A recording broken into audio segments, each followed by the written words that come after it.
शेखर ने अपने दादाजी से यह सवाल पूछा। सभी भी अपने जीवन में आगे बढ़ना चाहते हैं, लेकिन बहुत कम लोग ही अपने लक्ष्य तक पहुंच पाते हैं।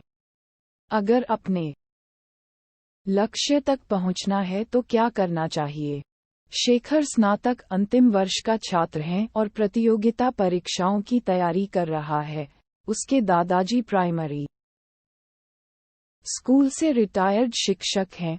उन्होंने शेखर का सवाल सुनने के बाद कहा, अपने लक्ष्य तक पहुंचने के लिए व्यक्ति को सबसे पहले खुद को असफलताओं को स्वीकार करने के लिए तैयार करना चाहिए। दादाजी का जवाब सुनने के बाद शेखर ने पूछा, मैं आपकी बात समझ नहीं पाया। आखिर अपने आप को असफलता के लिए तैयार कर सफलता कैसे पाई जा सकती है? शेखर का सवाल सुनने के बाद दादाजी ने कहा, इस बात को मैं तुम्हारा ही उदाहरण देकर समझता हूँ। तुम इस समय प्रतियोगिता परीक्षाओं की तैयारी कर रहे हो। तुम अगले वर्ष होने वाली परीक्षाओं में बैठोगे। तुम यही सोचकर बैठोगे कि तुम्हें सफलता मिलेगी। दादाजी की बात पर शेखर ने हाँ में सिर हिलाया। इसके बाद दादाजी जी ने कहा, मान लो तुम अपने पहले प्रयास में असफल हो जाते हो तो तुम क्या करोगे?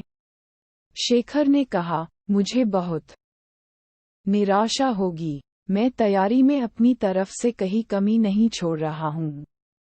दादाजी ने कहा, निराशा ही असफलता की जड़ है। वह कैसे? शेखर ने सवाल किया।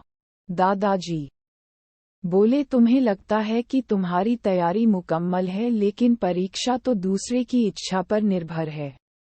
अगर तुम पहले प्रयास में असफल होने के बाद निराश हो जाते हो तो तुम्हारी आगे की तैयारी प्रभावित होगी। अगर तुम असफलता को अपनी कमियों को दुरुस्त करने का मौका मानोगे तभी आगे की तैयारी में उन्हें दूर कर पाओगे। हर परीक्षार्थी यही सोचता है कि उसकी तैयारी पूरी है, लेकिन सफलता कुछ लोगों को ही मिलती है। ये वही लोग होते हैं जो अपनी असफलता से सीखते हैं ही और दूसरों की असफलता से भी सीखने की कोशिश करते हैं।